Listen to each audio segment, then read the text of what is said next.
शुभोदय बच्चों। कल मैंने आपको व्याकरणांश सर्वनाम के बारे में उनके 3 भेद समझाए थे। तो बच्चों फिर से एक बार देखेंगे। सर्वनाम किसे कहते हैं? संज्ञा शब्दों के स्थान पर जिन शब्दों का प्रयोग किया जाता है उन्हें सर्वनाम कहते हैं। तो सर्वनाम के 4 भेद हैं। ये पहला वाला जो है पुरुषवाचक सर्वनाम। पुरुषवाचक सर्वनाम मतलब जो बोलने वाला और सुनने वाला जो वहाँ पर नहीं रहता है फिर भी उसके बारे में बात किया जाता है उन्हें पुरुषवाचक सर्वनाम कहते हैं। ये पुरुषवाचक सर्वनाम के 3 भेद हैं, उत्तम पुरुष, मध्यम पुरुष और अन्य पुरुष। उत्तम पुरुष जो होता है, जो मतलब मैं अपने लिए जो बात करती हूँ मैं उत्तम पुरुष होती हूँ। आप लोग जो बच्चे सुन रहे हैं आप मध्यम पुरुष होते हैं। जो हम दोनों बात करते हैं किसी दूसरे व्यक्ति के लिए वो कौन होता है? अन्य पुरुष होता है। उत्तम पुरुष का उदाहरण मैं, हम, और मध्यम पुरुष का उदाहरण आप, तुम, तू। और अन्य पुरुष जो होता है वह, वे, यह, ये वो अन्य पुरुष होता है। नेक्स्ट, निश्चित वाचक सर्वनाम मतलब जो सर्वनाम शब्द किसी निश्चित वस्तु या व्यक्ति के लिए प्रयोग किया जाता है उसे निश्चित वाचक सर्वनाम कहते हैं। यह मेरी सहेली है, सहेली को दिखाते हुए कहते हैं तो वो निश्चित वाचक सर्वनाम। अनिश्चित वाचक सर्वनाम, अनिश्चित का मतलब जो निश्चित नहीं होता है, मतलब वहाँ पर नहीं रहता है तो उसके बारे में हमें कुछ पता नहीं। तो जो सर्वनाम शब्द जो होता है किसी अनिश्चित व्यक्ति या वस्तु के लिए प्रयोग किया जाता है उसे अनिश्चित वाचक सर्वनाम कहते हैं। दरवाजे पर कोई खड़ा है, कोई कोई, किसी, कुछ, ये उदाहरण है। मतलब कोई उस आदमी को हमें पहचान नहीं है उसे अनिश्चित वाचक सर्वनाम कहते हैं। नेक्स्ट आज का जो है, आज का ये 4th वन संबंध वाचक सर्वनाम। संबंध मतलब रिलेशन जोड़ना। तो कहाँ पर रिलेशन जोड़ना? दो भिन्न शब्दों को या भिन्न वाक्यों को जोड़ता है। जो सर्वनाम शब्द भिन्न भिन्न शब्दों को जोड़ता है उसे संबंध वाचक सर्वनाम कहते हैं। उदाहरण, जो करेगा सो बोएगा, जो करेगा सो बोएगा। तो जो और सो जो होते हैं संबंध, दो वाक्यों को जोड़ते हैं।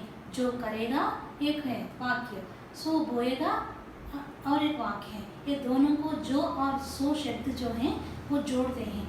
जोड़ने वाले शब्दों को संबंधवाचक सर्वनाम कहते हैं।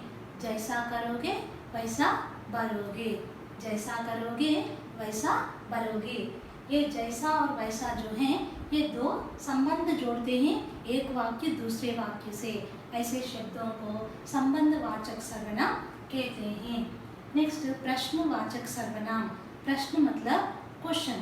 तो प्रश्न जो सर्वनाम शब्द किसी व्यक्ति के लिए या वस्तु के लिए प्रश्न के द्वारा पूछा जाता है उसे प्रश्नवाचक सर्वनाम मतलब प्रश्न पूछने के लिए जिन सर्वनाम शब्दों का प्रयोग किया जाता है उसे प्रश्नवाचक सर्वनाम कहते हैं।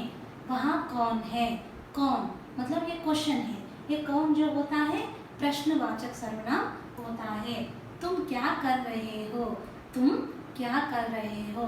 क्या जो होता है प्रश्नवाचक होता है। तुमने किसे देखा है? तुमने किसे मतलब ये भी प्रश्नवाचक सर्वनाम होता है। मतलब क्वेश्चन के रूप में क्वेश्चन मार्क लगाकर जो भी क्वेश्चन हम पूछते हैं उसे प्रश्नवाचक सर्वनाम कहते हैं। ये जो सर्वनाम शब्द किसी व्यक्ति या वस्तु के लिए प्रश्न के रूप में पूछा जाए उसे प्रश्नवाचक सर्वनाम कहते हैं। उदाहरण, कौन, क्या, किसे, कहाँ। तुम कहाँ जा रहे हो? वो भी एक क्वेश्चन है। तो कहाँ जो शब्द जो होता है वो प्रश्नवाचक सर्वनाम होता है। नेक्स्ट लास्ट वन क्या है? ये निजवाचक सर्वनाम। निजवाचक सर्वनाम मतलब कर्ता, मतलब जो बोलने वाला व्यक्ति जो होता है अपने लिए खुद के लिए जो शब्द का प्रयोग करता है उसे निजवाचक सर्वनाम कहते हैं। कर्ता अपने लिए जो खुद के लिए कुछ शब्दों का प्रयोग करता है उसे निजवाचक सर्वनाम कहते हैं। उदाहरण स्वयं, तो मैं स्वयं चला जाऊंगा। मैं स्वयं मतलब मैं खुद ही चला जाऊंगा, मेरे साथ आने की जरूरत नहीं है। स्वयं, स्वयं निजवाचक सर्वनाम होता है, मतलब खुद के लिए, अपने आप।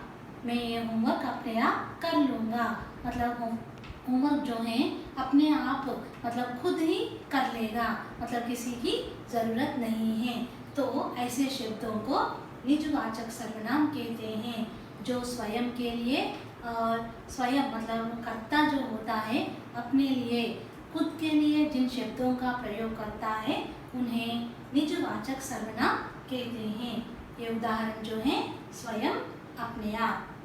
तो ये है सर्वनाम और उसके भेद।